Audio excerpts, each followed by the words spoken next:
hanyuma duhita twerekeza mu mikino y'igikombe cy'isi. Duhere ku mikino yabaye kuri uyu wa kabiri.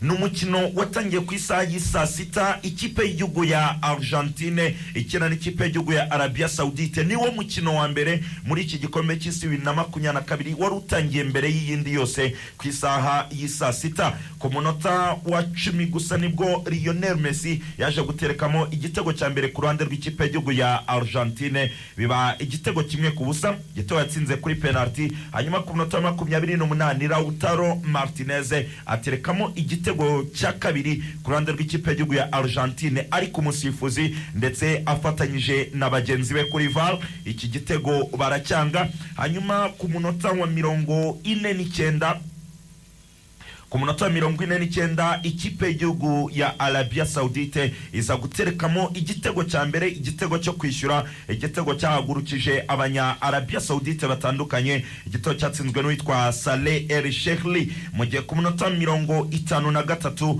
uwitwa uyu musore bita Al Dawsal yaje guterekamo igitego cya kabiri cy'ikipe ya Arabia Saudite. Match irangira gutyo Arabia Saudite itsinze igihugu cya Argentine ibitego 2-1.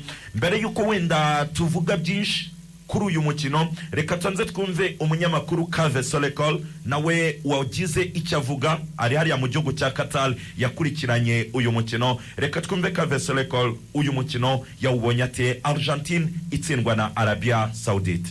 I think arguably is the key word there. Look, we've had some really big upsets in the past, but you have to say this one is right up there. Navuga ko nta gushidikanya ikintu cy'ingenzi cyane twagarukaho hano ari uko twagiye tugira amakipe atungurana cyane mu gihe cyashize. Gusa umuntu yavuga ko ukuna ko ari ugutungurana mu gihe dutegereje indi mikino izakinwa.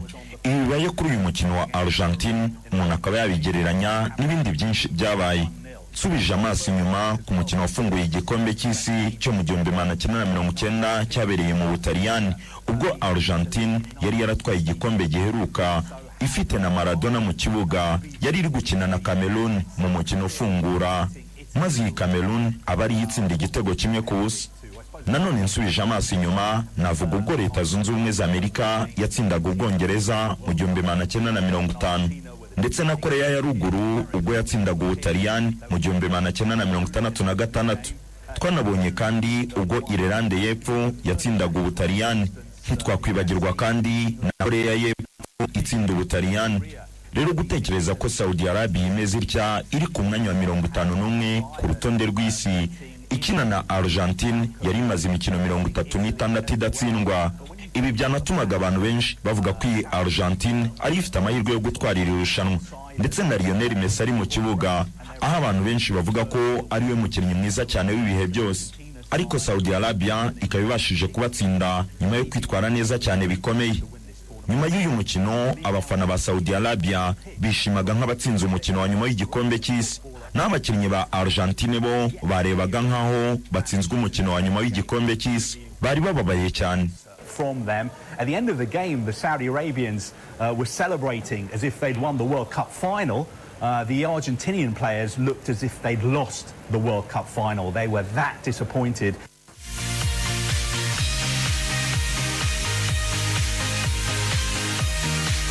Nguwo umunyamakuru Kave Solekol agira byinshi agenda garukaho. Hanyuma kuri Credo ndetse na Aziz ndagaruka ku kibazo kimwe, uko gutungurana nibwe ku bwanyu.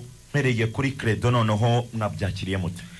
Ni ibintu byatunguranye cyane kuko abantu bakurikiye match babonye ko Argentine yatsinze ibitego byinshi babikansolinga ko bari baraririye, ibindi noneho bakavuga ko habaye offside mesh. Abantu benshi birabatungura baravuga ngo Argentine iraza gutsinda ibitego byinshi. Abantu benshi bafataga ko Argentine gutsinda ibitego byinshi, ariko niba twarakurikiye neza iyi mikino yaba Euro yaba igikombe cy'isi, burya umukino wa mbere uramataringa cyane. No kuvuga Argentine birasabwa gutsinda imikino ibiri itagizemo kunganya. Twibutse abantu ko basigaje Pologne ni ikipe ikomeye cyane na Mexique tuzi itagitsindwa yihagararaho yaba Heaven Lozana. Wenda nimo nsoza ndagira ngo mbwira abantu ko kuba Argentine yatsinzwe ntago ari iherezo. Twibutse abantu ko Espagne mu 2010 ijya gutwara ikisi yatsinzwe umukino wa mbere na Switzerland. Okay. Aziz.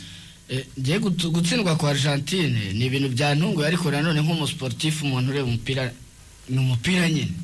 Ekipe yakinnye igerageza gucreate amachance, itsinda ibitego bimwe barabyanga.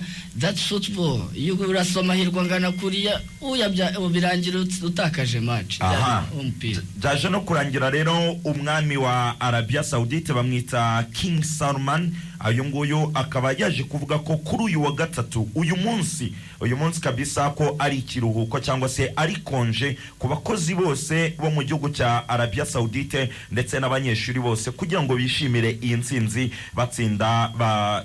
batsinzemo igihugu cya Argentine. Ubwo rero King Salman yahise atanga konje mu gihugu hose. Hanyuma nanone kandi tureba n'indi mikino yakinwe kuri uyu wa kabiri, nuko muri iryo tsinda ikipe y'igihugu ya Mexique na Pologne zoroheje akazi, dore ko nazo zanganyije ubusa ku busa, bituma Arabia Saudite ariyo ya mbere n'amanota 3, Mexique na Pologne ku mwanya wa kabiri n'inota rimwe, mu gihe Argentine nta nota na rimwe ifite. Gusa Pologne na Mexique ni cyabaye nuko ku nota 58 Robert Lewandowski yahushije penalty match kabisa, bituma irangira ari ubusa ku busa. Penalty yavanwemo n'umunyezamu Guillermo Ochoa waje no kuba man of the match. Ari nako nanone mu itsinda rya